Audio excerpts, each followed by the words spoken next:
যারা ডিআর কঙ্গোর বিপক্ষে ক্রিস্টিয়ানো রোনালদোকে খুঁজে পাননি, তিনি আবার ফিরে এসছেন। The king is back.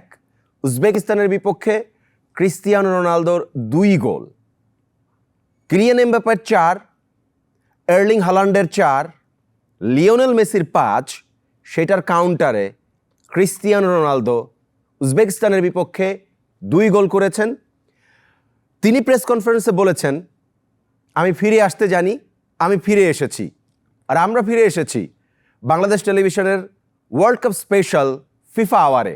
Hasan Mahdi আপনার সাথে, আর আমার সাথে আজকেও আলোচনার জন্য 2জন স্পোর্টস গেস্ট আছেন। আমার ডানে আহমেদ শায়েক স্পোর্টস অ্যানালিস্ট, আপনাকে স্বাগত। Thank you. এবং আমার বায়ে অভিষেক তার বহুবার হয়েছে, তিনি মাহবুব রক্সি, বাংলাদেশ জাতীয় দলের সাবেক তারকা মিডফিল্ডার। কোনো সন্দেহ ছাড়াই সেটা। আমি একটু প্রাণবন্ত আলোচনাটা শুরু করি জলাতান ইব্রাহিমোভিচের আলোচনা দিয়ে। যখন ম্যাচ শেষে ক্রিস্টিয়ানো রোনালদো বললেন যে আমি এভাবেই ফিরে আসি, আমার ফিরে আসাটা সময়ের ব্যাপার ছিল এবং আমি আবার ফিরে এসেছি, জলাতান বলেছেন যে এই ম্যাচে ফিরে আসার ব্যাপার নিয়ে কেন ক্রিস্টিয়ানো কথা বললেন সেটাই আমি বুঝতে পারছি না। এই ম্যাচে তো নর্মালি আরো অনেক গোল হওয়ার কথা। উজবেকিস্তান যারা কিনা এই ওয়ার্ল্ড কাপের ডেবিউটেন্ট, আহমেদ শায়েকের মতন, তাদের ওয়ার্ল্ড কাপ ডেবিউ হয়েছে। তো আপনার কাছে কি মনে হয় জলাতান যে কথাটা বলেছেন সেটা ঠিক, নাকি ক্রিস্টিয়ানো যে ব্যাক করেছেন সেই ব্যাপারে নিজের ঢোল আবারও পেটেছেন সেটা ঠিক? না, আসলে আমরা যতদিন দেখছি রোনালদো ইজ রোনালদো। মেসির সাথে যদি আমরা কম্পিটিশন করি, একই সমসাময়িকে একই গ্রহের দুটো মানে সুপারস্টার বলা চলে, যাদের কম্পিটিশন আমরা দেখেছি, তারা বিশ্বের বেস্ট লিগ যেটা বলা চলে, সেখানে তারা দুজনে, একজন রিয়াল মাদ্রিদ, একজন বার্সেলোনা খেলেছে। সমসাময়িক সময় তারা দাবিদার ছিল চ্যাম্পিয়ন্স লিগ, ওয়ার্ল্ডের বেস্ট, এবং সেখান থেকে তাদেরকে বেস্ট অ্যাওয়ার্ড দেওয়া হতো। তো সেইখানে দেখা যায় একদিন রোনালদো 2 গোল করলে মেসি 3 গোল করছে। এই কম্পিটিশন প্রতিবারে, ওখান থেকে তারা 5 বার পেয়েছে রোনালদো এবং মেসি পেয়েছে 7 বার। তো এই কম্পিটিশন থেকে যখন দেখা যাচ্ছে ওয়ার্ল্ড কাপে মেসি প্রথম ম্যাচে আসার পরে হ্যাটট্রিক দিয়ে শুরু, সেখানে কিন্তু রেকর্ড, এবং ওয়ার্ল্ড কাপ হয় রেকর্ড ভাঙার জন্যই, এবং নিজেরাই নিজের রেকর্ড ভাঙছে। তো আমরা ওখান থেকে দেখা গেল ফার্স্ট ম্যাচে ডিপিআর কঙ্গোর এগেনস্টে রোনালদোকে আমরা সেইভাবে খুঁজে পাইনি। এবং কেন পাইনি সেটার জন্য এত আলোচনা এবং আলোচনা হয়, সমালোচনা হয়, কারণ তার পারফরমেন্স নিয়ে চিন্তা করেছে, সে সেই জায়গায় কেন নেই। তো সেই জায়গা থেকে যখন কালকের ম্যাচ চিন্তা করা হয়, এবং এখানে আমরা উজবেকিস্তান এশিয়া থেকে নতুন টিম হিসাবে প্রথম খেলতে যায়, এবং ওদের কিন্তু ছোট টিমে বড় স্টার। হ্যাঁ, বড় স্টার কাকে বলা হয়? ওদের কোচ ওয়ার্ল্ড চ্যাম্পিয়ন ক্যানোভেরা, ইতালিয়ার ক্যাপ্টেন ছিল, সেইবারে ওয়ার্ল্ড চ্যাম্পিয়ন হয়, এবং সেও একমাত্র ডিফেন্ডার প্লেয়ার হিসেবে ওয়ার্ল্ডে ব্যালন পেয়েছে। তো সেই টিমের যে ট্যাকটিক্যাল যে বিহেভটা, সেটা থেকে চিন্তা করছিলাম যে রোনালদোর যে অবস্থা, বা মার্টিনেজ তার কোচেরও আবার ফিলোসফি ছিল, প্রথম ম্যাচ আমরা ডিফিকাল্ট পজিশনে চলে যাওয়াতে এই ম্যাচটা ডু অর ডাই, এবং ভালো মার্জিনেই জিততে হবে, আমাদেরকে ফিরে আসতে হবে। এবং রোনালদো গোল করে উদযাপন করেছে যে আই এম ব্যাক, এবং বলেছে আমি এসেছি, আমরা এসেছি, আমরা খেলতে চাই, কারণ পিছনে কিছু দেখতে চাই না। অতীত অনেক কিছুই বলে। আলোচনা হয়েছে দেখে সমালোচনা করেছে, এবং সমালোচনার জবাব আলোচনার মাধ্যমে দিয়েছে। রাইট, সে দুটো গোল আমি আপনি বিশ্বকাপের রেকর্ড নিয়ে কথা বলেছেন, লিওনেল মেসির হ্যাট্রিক দিয়ে রেকর্ড। আমি একটু রেকর্ড সহকারে আহমেদ শায়েকের কাছে যাব। টানা 6টা বিশ্বকাপে গোল ক্রিস্টিয়ানোর, মেসিকে এখানে তিনি টেক্কা দিয়েছেন। সবচেয়ে বেশি বয়সে ওয়ার্ল্ড কাপ ম্যাচে জোড়া গোল করেছেন, এখানেও তিনি মেসিকে ছাড়িয়ে গেলেন। ক্রিস্টিয়ানোর এই ফিরে আসাটা কি চাপে, মানে হিউজ চাপ, যেখানে এমবাপে গোল করছেন 4টা, আর্লিং হালান্ডেরও হয়ে গেছে 4টা, মেসির তো 5টা হলো হ্যাটট্রিক সহকারে। ক্রিস্টিয়ানো ফাইনালি এই ম্যাচে গোল করেছেন। ওভারঅল ম্যাচে ক্রিস্টিয়ানো রোনালদোর 2টা গোল, তার ইম্প্যাক্ট এবং তার পারফরমেন্স, সব যদি একটু মানে টেকনিক্যালি অ্যানালাইসিস করে দেন। আপনি যদি 5টা গোলই দেখেন, 5টা গোলই দেখবেন রোনালদোর প্রত্যক্ষ বা পরোক্ষভাবে হলো একটা কন্ট্রিবিউশন আছে। প্রথম গোল তো মানে যেটা বলতে হয় যে একটা কমপ্লিট স্ট্রাইকারের গোল, মানে এত জটলার মধ্যেও যেভাবে সে তার নিজের জায়গাটা বের করে ফিনিশ করলো। গত ম্যাচে এরকমই একটা মিস সে করেছিল, এবং যেটা নিয়ে তাকে অনেক বেশি সমালোচনা হচ্ছিল যে কেন বলটা ছাড়েনি, এবং সেম কোয়ালিটি কিন্তু ওরকমভাবে ফিনিশটা করে দিল প্রথমটা। সেকেন্ড গোলে যে ফ্রি কিকের কথা যদি বলি তাহলে কিন্তু সবাই মনে করছিল যে রোনালদো ফ্রি কিক নেবে, কিন্তু নেওয়ার সময় নিল একজন। তো এই যে একটা ইম্প্যাক্ট তার, এটা কিন্তু পুরোপুরি বোঝা যাচ্ছে যে মানে ফুটবলের ব্যাখ্যা থেকেও যদি আসি মানে তাহলে ওই তার প্রতি যে কনসেন্ট্রেশনটা সবার ছিল, তো এই কনসেন্ট্রেশনটা রাখতে গিয়ে কিন্তু এক ধরনের ডিকয় দিল রোনালদো সবাইকে। তো নুনো মেন্ডেজের যে ফ্রি কিকটা এটা আসলে কেউই ধরতে পারেনি যে এরকম হতে পারবে। আর আপনার থার্ড গোলও যদি যায় রোনালদো, যেটা কিনা সেকেন্ড গোল, মানে এরকম কাউন্টার অ্যাটাকে এরকম ট্রানজিশনে 41 বছর বয়সে রানিং এর উপর ফিনিশ করা, এটা নিয়ে সবচেয়ে বেশি আলোচনা হচ্ছিল যে ট্রানজিশনে ক্রিস্টিয়ানো রোনালদো কভার করতে পারে না, কিন্তু এইটা দিয়ে সে প্রমাণ করে দিল যে তার তো গতি আছে এখনো, এবং ওই গতির মধ্যেও যে সেভাবে একবারে বটম কর্নারে যে একেবারে পারফেক্ট ফিনিশটা করতে পারে। মানে আপনি ধরেন যে দৌড়িয়ে সে গেছে, বলটা পেয়েছে, কিন্তু ফিনিশটা কিন্তু এত সহজ ছিল না। তো যার কারণে সে ফিনিশটা আর কি বলতে হবে যে এই দুইটা গোলের মধ্যে আমি বলবো বেস্ট গোলটার ছিল সেকেন্ড গোলটা। হ্যাঁ, এবং মানে ফোর্থ গোলটা হয়তো কর্নার থেকে এসেছিল, কিন্তু ওই যে রোনালদোর একটা রানের কারণেই কিন্তু পরবর্তী একটা ওন গোলের মতন হয়ে গেল। আর ফিফথ গোল তো হচ্ছে রাফায়েলিও গোলটা দিল, কিন্তু রোনালদোকে পাস দেওয়া হয়েছিল যেটা ডিফ্লেকশনে আর কি রাফায়েলিও, কিন্তু রোনালদোর এই রানটার কারণেই কিন্তু পুরো অবস্থাটা ক্রিয়েট হলো। সো মানে এইভাবে মানে সবাই অনেকে বলছিল যে হ্যাঁ এবার হয়তো পর্তুগালে মানে রোনালদো যে রোলটা এইটা নিয়ে আর কি সবার একটা সন্দিহান ছিল যে তার কারণেই হয়তো দলটা ভালো করতে পারছে না। মানে আসলে আমরা গত মানে 5টা ওয়ার্ল্ড কাপে রোনালদো যে রোলটা দেখেছি, এইবারের রোলটা একটু ডিফারেন্ট। আগে আমরা সবসময় দেখেছি সে বল নিয়ে ড্রিবল করে বা নিজেই বল নিয়ে কিছু করতে চায়, কিন্তু এখন তার ওই বয়স হয়ে যাওয়ার কারণে তার কাজটা হবে শুধু পেনাল্টি বক্সে একজন স্ট্রাইকারের মতন, সে যদি পেনাল্টি বক্সে ঘোরাঘুরি করবে এবং এই ঘোরাঘুরির মাঝখানেই খোঁচা দিয়ে গোল দিয়ে দিবে, হেড দিয়ে গোল দিয়ে দিবে, এটাই আর কি করবে। এবং মানে রিসেন্ট টাইমসে পর্তুগালের আপনি যতগুলো টুর্নামেন্ট দেখেন, গত বছর তারা ইউএফএ নেশনস লিগের ফাইনালে চ্যাম্পিয়ন হয়েছে স্পেনকে হারিয়ে, সেখানেও কিন্তু তারা এই রোনালদোর গোল থেকে ফেরত এসছে। সো রোনালদোকে মানে আমরা যদি ওইভাবে চিন্তা করি যে পুরা মাঠ খেলে বেড়াবে, সেটা কিন্তু হবে না, এই বয়সে এটা সম্ভব না। তো এই কারণে আসলে রোনালদোকে আমাদের ওইভাবেই ধরতে হবে। প্রথম ম্যাচে হ্যাঁ যেটা হয়েছিল যে একই সাথে 3-4 জন মিলে তাকে মার্ক করছিল, যার কারণে রোনালদোর জন্য ওই জায়গাটা বের করাটা কঠিন হয়ে গেছে। বাট এই ম্যাচে আবার ছন্দে ফিরেছে এবং সামনের ম্যাচে আশা করি আরও বড় আকারে ছন্দে ফিরবে। এবং যেহেতু ওয়ার্ল্ড কাপ অনেক লম্বা, এখন যেহেতু ছন্দে ফিরে এসেছে, সবচেয়ে বেস্ট কাজটা হবে রাউন্ড অফ 32 থেকে যেন একদম পুরো ফর্মে থাকে অ্যাজ এ টিম পর্তুগাল। কারণ তাদের স্কোয়াড ডেপথ বলেন, তাদের প্রত্যেক পজিশনে প্লেয়ার বলেন এত হাই লেভেলের যে তারা যদি ওয়ার্ল্ড কাপ না জেতে, এটাই আর কি একটা অদ্ভুত একটা ব্যাপার হয়ে দাঁড়াবে। রাইট, আহমেদ শায়েক কথাটা বলেছেন, তারা যদি ওয়ার্ল্ড কাপ না জেতে, পর্তুগাল বলা হচ্ছে যে এটা পর্তুগালের গোল্ডেন জেনারেশন 2.0। কারণ আপনি যদি ব্যাকলাইন দেখেন, রুবেন দিয়াস, নুনো মেন্দেস, আপনার জোয়াও ক্যানসেলো, ইনাসিও নিচে আছেন, ব্রুনো ফার্নান্দেজ, সিলভা, আপনার ভিতিনিয়া, সাথে হচ্ছে আপনার জোয়াও নেভেস, আর একদম করে রাফায়েল লিওর নাম তো অলরেডি শায়েক বলেছেন। আবার কালকে কিন্তু নতুন কোচ দুটো প্লেয়ার চেঞ্জ করেছিল, সেখানে একটা প্লেয়ারই আমরা প্রথম দেখতে পেয়েছি, সেটা হলো জো ফেলিক্স। জো ফেলিক্স তো ডেফিনেটলি উইং থেকে আল্ট্রা ট্যালেন্টেড প্লেয়ার, যদিও তার ট্যালেন্টের সবটুকু আসলে কতখানি অনুদিত হয়েছে সেই প্রশ্নটা থাকে। জো ফেলিক্স আচ্ছা লা লিগাতে তার একটা ভালো সময় গিয়েছিল, সেখান থেকে অনেক বেশি তার যে আপনার যেই উড্ডয়নটা হওয়ার কথা ছিল সেইটা হয়তো হয় নাই, বাট খুবই ইফেক্টিভ। আমি প্রশ্ন করতে চাই যে বিশ্বকাপ না জেতাটাই অবাক হওয়ার মতন বিষয় হবে, যেটা আহমেদ শায়েক একটা বড় মন্তব্যই করেছেন, আমি এটাকে বড় মন্তব্য হিসেবে নিতে চাই। রোনালদো আছে এবং এইবারে যে টিম আমরা যা দেখি, যেটা বলা হলো, আরেকও বলেছে যে টিমের যে ডেপথ, নাম্বার অফ প্লেয়ার, এত কোয়ালিটি প্লেয়ার এতগুলো, এবং সবাই ক্লাব লেভেলের টপ লেভেলে খেলে। সেখানে 4 জন প্লেয়ার, 11-এ 3 জন যে খেলে তারা পিএসজির প্লেয়ার, এবং champions league back to back জিতেছে। সেখানে কন্ট্রোল করে যে ওয়ার্ল্ড বেস্ট মিডফিল্ড যদি ধরা হয় দুইটা টিমের মধ্যে, সেখানে তারা লিড করছে। এবং তাদের ঠিক উপরে ভিতিনিয়া, এবং যদি জোফ নেভাসের উপরে দেখি তাহলে খেলছে ব্রুনো ফার্নান্দেজ, ম্যানচেস্টার ইউনাইটেডের দুর্দান্ত ক্যাপ্টেন, এইবার দুর্দান্ত, এবং বেস্ট অ্যাসিস্ট করেছে, 22টা অ্যাসিস্ট করে সে ম্যান অফ দ্য টুর্নামেন্ট বলে, এই লিগের বেস্ট পারফর্মার। তো তার জায়গা থেকে চিন্তা করলে এবার এই পর্তুগালকে অনেক উপরেই ধরার চিন্তা করা হয়। আমি রক্সি ভাই, আমি একটু শায়েকের কাছে যাব। হচ্ছে পর্তুগাল উজবেকিস্তান ম্যাচ নিয়ে একটাই আগ্রহের জায়গা ছিল Shayek, if I am not wrong, সেটা হচ্ছে এই ম্যাচটাতে কয় গোল হবে, ক্রিস্টিয়ানো ব্যাক করতে পারবেন কিনা, ডিআর কঙ্গোর বিপক্ষে হারিয়ে যাওয়া রোনালদোকে আবার খুঁজে পাওয়া যাবে কিনা, মানে মেলার মধ্যে সেটা পাওয়া গিয়েছে। আপনি বলেছেন আপনি 5টা গোলই অলমোস্ট ব্যাখ্যা করেছেন, এর মধ্যে রোনালদোর 2টা গোলও আপনি টেকনিক্যালি ডেসক্রাইব করেছেন, যে প্রথম গোলটা স্পেশালি একটা একদম রিয়েল নাম্বার 9-এর মতনই সবকিছু তিনি করেছেন, দ্যাট ওয়াজ ফ্যান্টাস্টিক। বাট আরেকটা দল নিয়ে মানে আপনারা কেউ হাইলি রেট করেন নাই, আমি রক্সি ভাইয়ের সাথে বিভিন্ন আলোচনায় দলটার নাম এনেছিলাম, আপনার সাথেও এনেছি, সেটা হচ্ছে অবশ্যই ইংল্যান্ড। ঘানার বিপক্ষে ইংল্যান্ড প্রথম 53 মিনিটে কোনো সুযোগ তৈরি করতে পারে নাই, 19টা শট নিয়েছে, তার মধ্যে 3টা অন টার্গেট, 19 শট নিয়ে গোল করতে পারেন। এরকম ঘটনা 22 বছর আগে ওয়ার্ল্ড কাপে একটা ঘটেছিল মনে হয়, ইফ আই এম নট রং। ইংল্যান্ডের খেলা ঘানার বিপক্ষে কেমন দেখেছেন? এই ইংল্যান্ডকে আমি হাইলি রেট করছিলাম ক্রোয়েশিয়ার বিপক্ষে, তার খুব দারুণ মানে গতিময় ফুটবলের কারণে। এই মানে ঘানার বিপক্ষে ইংল্যান্ডকে আবার দেখলাম একদমই আলাদা। ঘানার খেলাটা আসলে অ্যাসেসমেন্ট করতে হয়, আপনাকে আবার একটু ফেরত যেতে হবে পর্তুগালের প্রথম যে ম্যাচটা হলো আর ডিআর কঙ্গোর সাথে।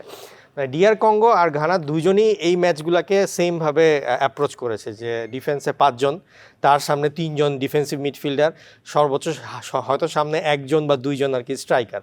তো যার কারণে তারা এত ডিপ লাইন ডিফেন্ডিং করেছে এবং মাঝখানে এত লো ব্লক ছিল যে আপনার অপোনেন্টের মানে ধরেন যে এখানে হ্যারি কেইন বলেন, সে যখন বল পাচ্ছিল একসঙ্গে 3 জন ডিফেন্ডার তাকে মার্ক করছিল, আপনি তাকে শট নেওয়ার কোনো অ্যাঙ্গেলই নেই যে সে শটটা নিবে।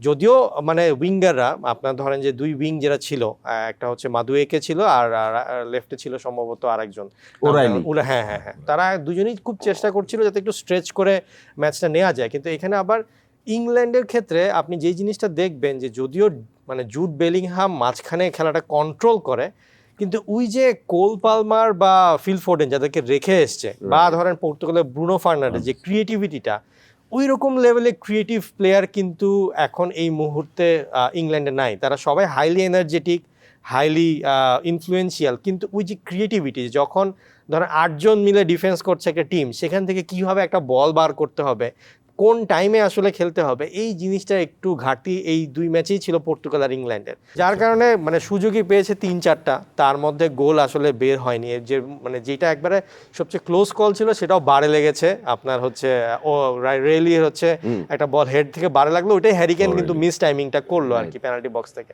বাট হ্যারিকেন যখন শটটাও নিচ্ছিল তখন কিন্তু পুরো গোলকিপারের সামনে একজন, তার 2 পাশে 2 জন, মানে যেটা আমরা সবসময় মজা করে অনেক সময় নাটকে দেখি যে 8 জন মিলে ডিফেন্ড করছে পোস্টের সামনে দাঁড়িয়ে, ওরকম একটা সিচুয়েশন ছিল। ঘানার টার্গেট ছিল যে এই ম্যাচ থেকে যেভাবে হোক 1 পয়েন্ট নিয়ে বের হবো, কারণ ছোট টিমগুলো এবার চেষ্টা করছে যেন আমরা বেস্ট 3rd টিম যেতে পারি, এবং তারা যত পয়েন্ট বড় টিমের এগেনস্টে নিয়ে রাখতে পারবে, ছোট টিমের এগেনস্টে 1 ম্যাচ জিতলে কিন্তু তখন 4 পয়েন্ট বা 5 পয়েন্ট হয়ে গেল। সো যার কারণে এই ম্যাচে আসলে ইংল্যান্ডের মানে ওইভাবে হতাশ হওয়ার আমি দেখছি না, ইটস জাস্ট একটা ডিফেন্সিভ ম্যাচ ছিল, যার কারণে তাদের খেলতে সমস্যা হয়েছে। কিন্তু যত প্রোগ্রেস করবে ইংল্যান্ড, তখন কিন্তু অপোনেন্টগুলো অ্যাটাক করতে যাবে, ইংল্যান্ডকে হারাতে যাবে, যার জন্য তারা ওই গলিগুলো পাবে যে গলি দিয়ে আর কি তারা ঢুকে খেলাটা খেলতে পারে। কালকে কিন্তু Uzbekistan on the other hand পর্তুগালের সাথে এত ডিফেন্সিভ খেলেনি, তারা চেষ্টা করেছে ম্যাচটা সামহাও একটু যদি জেতা যায়, একটু যদি অ্যাটাক করা যায়, যার কারণে পর্তুগাল এত স্পেস পেয়ে গেছে এবং কাউন্টার অ্যাটাক বলেন বা হচ্ছে উইং প্লে থেকে কিন্তু বেশ ভালো কিছু গোল বার করেছে।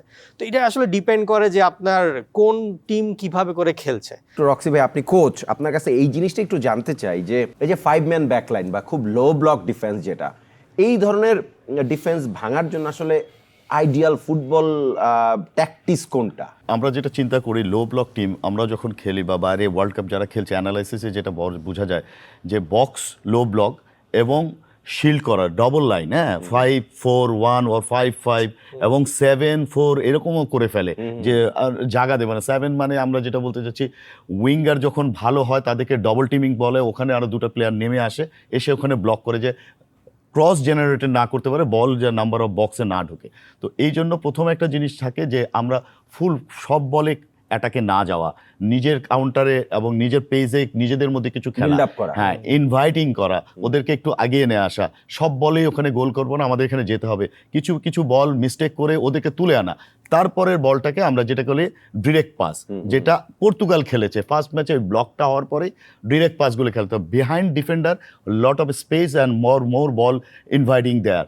যত বেশি বল যাবে তখন উইঙ্গার ফার্স্ট যে ওখান থেকে আমার ক্লিক করবে, আর সেকেন্ড শাইকের সাথে যেটা বলি, মিডফিল্ডে যেই বেলিংহাম যেটা খেলে, এটা রিয়েল মাদ্রিদে ওরকম খেলে না যারা এখন পয়েন্ট খেলবে। এবং নেগেটিভ ফুটবলের জন্য ঘানা এবং ওই পুরো জায়গাটাই এসছে যে আমরা ওই জায়গাটুকুর মধ্যেই থাকবো, আমরা বেশি প্লেয়ার থাকবো এবং ওরা উঠে আসবে, তখন আমাদের হচ্ছে 10-10-20 এবং গোলকিপার সহ 21 জন, এই 18 ইয়ার্স বক্সের মধ্যে 21 জন প্লেয়ারের ওই ছোট ওয়াল ছাড়া জায়গা যা কিছুই হচ্ছে না, যা হবে এটা হলো আনলাকি সাডেনলি যদি হয়ে যায়। তো ওইখানে ক্রিয়েটিভিটি মিডফিল্ড থাকার উচিত ছিল এবং নিজে individual skill 1v1 2v2 create করা, নিজেকে নেওয়া, গোল হবে না কিন্তু কিছু চান্স নিতে হবে পেনাল্টি নেওয়ার, Right. এই সুযোগগুলি থাকে যখন ওরা পাজেল হয়ে যাবে ডিফেন্ডার। এই তিনটা সুযোগ আমরা মনে করি, ইনভাইট করা, পিছনে জায়গা তৈরি করা এবং ইন্ডিভিজুয়ালি স্কিল নিজেকে তৈরি করে নেওয়া যায়। গোল করতে হলে আমাকে কিছু বিয়ে করতে হবে। তা আমি যখন একজন প্লেয়ার ভালো স্কিল ডস করে বের হবো তখন আমার পিছিয়ে একটা দুটা তিনটা ডিফেন্ডারও হতে যেতে পারে, তখন আমার আমার সতীর্থ প্লেয়ার খালি থাকবে, ওই প্লেয়ারগুলিকে কাজে লাগানো। এক্স্যাক্টলি, একটা চমৎকার ব্যাখ্যা। আজকে রাতেও বেশ কয়েকটা খেলা আছে। সুইজারল্যান্ড খেলবে কানাডার বিপক্ষে, হোপফুলি একটা ইন্টারেস্টিং ম্যাচ হইতে পারে। বসনিয়া হার্জেগোভিনা কাতারের এগেনস্টে খেলবে, মরক্কো খেলবে হাইতির এগেনস্টে, এবং ব্রাজিল। রাত 4টায় আসল খেলা। মাচ ওয়েটেড একটা ম্যাচ ডেফিনেটলি বাংলাদেশের মানুষের জন্য, বাংলাদেশের পার্সপেক্টিভে, স্কটল্যান্ড ব্রাজিল। এবং স্কটল্যান্ড ব্রাজিল ম্যাচটা অনেকেই বলছে যে এটা খুব সহজ ম্যাচ হবে না। স্কটল্যান্ড একই রকম করে লো ব্লক ডিফেন্স যেটা ইন জেনারেলি থাকে ইউরোপিয়ান ফুটবলে। ইতালির একটা ফরমেশন ছিল যে কাতানাসিও ডিফেন্স, যে সবসময়। একদম সবসময় একই রকম ভাবে স্কটল্যান্ড হয়তোবা কাতানাসিও ডিফেন্সের সেই পুরনো ফর্মুলায় না গিয়ে আরো মডার্ন টেক্সচারে আমরা হয়তোবা তার ডিফেন্সটা দেখতে পাবো। আহমেদ শাহেক, ব্রাজিল স্কটল্যান্ড ম্যাচ কেমন হইতে পারে, এবং মানে নেইমার জুনিয়রের ফিরে আসাটা এই ম্যাচে, তিনি আদৌ স্টার্টিং 11-এ থাকবেন কিনা, তিনি থাকলে দলের কম্বিনেশনটা কেমন হবে? না, এখন স্কটল্যান্ডের আমি যদি প্রথম 2 ম্যাচ অবজার্ভ করি তাহলে তারা আসলে খেলেছে আপনার 3-4-3 ফরমেশনে, যেখানে ওই মিডফিল্ডের 2-4 ছিল আসলে 2জন উইং ব্যাক, এবং তারা প্রথম ম্যাচেও চেষ্টা করেছে একটু হাইতির সাথে অ্যাটাক করে গোল বের করার, যার কারণে একটু অ্যাটাকিং মাইন্ডসেটে ছিল। মরক্কোর সাথে খেলাটা ইন্টারেস্টিংলি, মরক্কোকে আমরা ফার্স্ট ম্যাচে যেরকম দেখেছি ব্রাজিলের সাথে, সেটা কিন্তু সেকেন্ড ম্যাচে তারা করেনি। স্কটল্যান্ড কিন্তু বেশ ভালো প্রেশার দিয়েছে এবং বেশ কিছু সুযোগও তৈরি করেছিল। আনলাকিলি তারা ম্যাচটা জিততে পারেনি।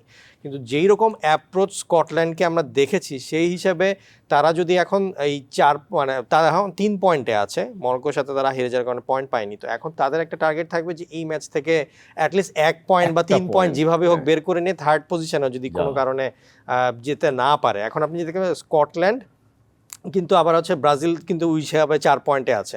তো যার কারণে স্কটল্যান্ডের একটা জেতার একটা ক্ষুধা থাকবে এই ম্যাচে। এখন যদি জেতার ক্ষুধা থাকে তাহলে তারা একটু অ্যাটাকিং খেলার চেষ্টা করবে, এবং ওই অ্যাটাকিংটা খেলতে গেলে যখন ওই 3-4-3 ফরমেশনে উইং ব্যাকরা উপরে উঠে যাবে, তখন কিন্তু ভিনিসিয়াস জুনিয়রের জন্য অনেক সহজ হয়ে যাবে মুভমেন্টটা করা, যেটা কিন্তু অন্যান্য ম্যাচে তার জন্য কঠিন হয়ে গেছে। তো এইবার এখন একটা কনসার্ন ব্রাজিলের জন্য যে রাফিনিয়া ইনজুর্ড, সো রাইট উইংয়ে রাফিনিয়া থাকবে না, সম্ভবত রায়ানকে দিয়ে শুরু করবে, যে কিনা সাবস্টিটিউট এসেছিল সেকেন্ড ম্যাচে। সো এক পাশে রায়ান, আর এক পাশে ভিনিসিয়াস জুনিয়রই শুরু করবে। এখন মিডফিল্ডে আই থিঙ্ক যেরকমভাবে মানে পুরাটা সাজিয়েছিল সেরকমই থাকবে। এখন নেইমারকে যদি ইন্টিগ্রেশনের কথা বলতে হয়, আমার মনে হয় না তাকে শুরুতে স্টার্টিং 11-এ স্টার্ট করাবে। তার কারণটা হচ্ছে স্টার্টিং 11 শুরু করলে তার ইনজুরি আশঙ্কাটা আবার বেড়ে যেতে পারে, কারণ সে সবে মাত্র ইনজুরি থেকে ফেরত এসছে।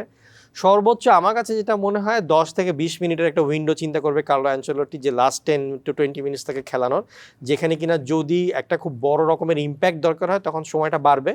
আর যদি একটা কমফোর্টেবল একটা লিডে থাকে ব্রাজিল, সেক্ষেত্রে তো 10 মিনিট খেলাবে, যাতে একটু ম্যাচের যে ফিটনেসটা, ম্যাচের যে কোঅর্ডিনেশনটা যাতে হয়ে যায়। কারণ মানে নেইমারকে অ্যাকচুয়ালি লাগবে হচ্ছে রাউন্ড অফ 32 থেকে ব্রাজিলের জন্য, যেখানে কিনা বড় বড় টিমের সাথে ইম্প্যাক্টফুল খেলাটা দিতে পারবে। আর এখন যদি রাফিনিয়া না থাকে, আরও বেশি নেইমারের উপরে ভারটা কিন্তু বেড়ে যাবে।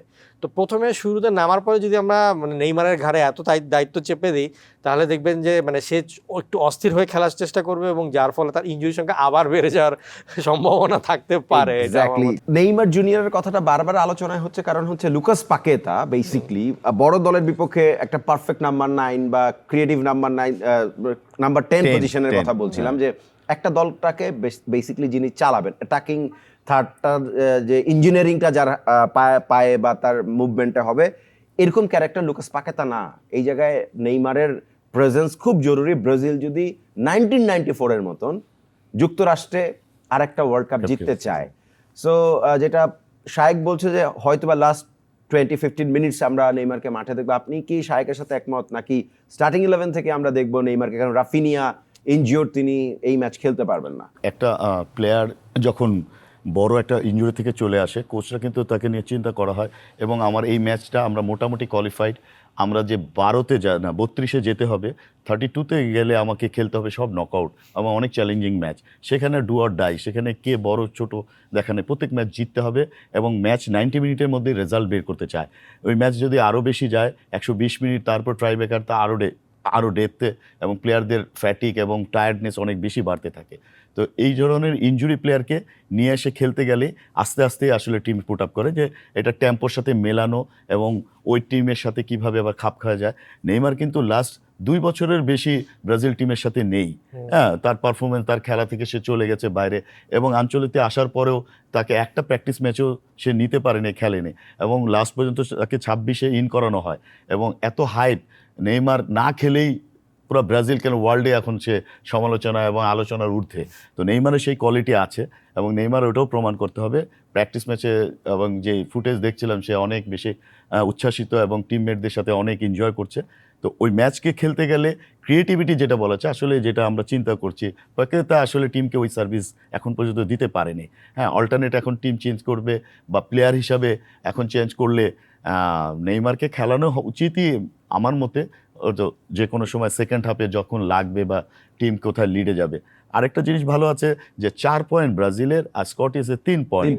চ্যালেঞ্জে ড্র করলে যায়, আর স্কটিশ চ্যালেঞ্জ করবে জিতার জন্য, নাইলে আমাদের ভালো অবস্থায় যেতে হলে সুযোগ নেবে। তাহলে ওপেন প্লে অ্যাটাকে আসবে, অ্যাটাক আসলেই এই টিমের জন্য ডিফারেন্সলি খেলার জন্য বেটার। শায়েক, সুইজারল্যান্ড এবং কানাডা ম্যাচের প্রেডিকশনটা একটু বলেন। না, এখানে সুইজারল্যান্ডের কোয়ালিটি ইজ ভেরি হাই। শুধু প্রথম ম্যাচে তারা কেন জানি কাতারের সাথে ড্র করে ফেললো।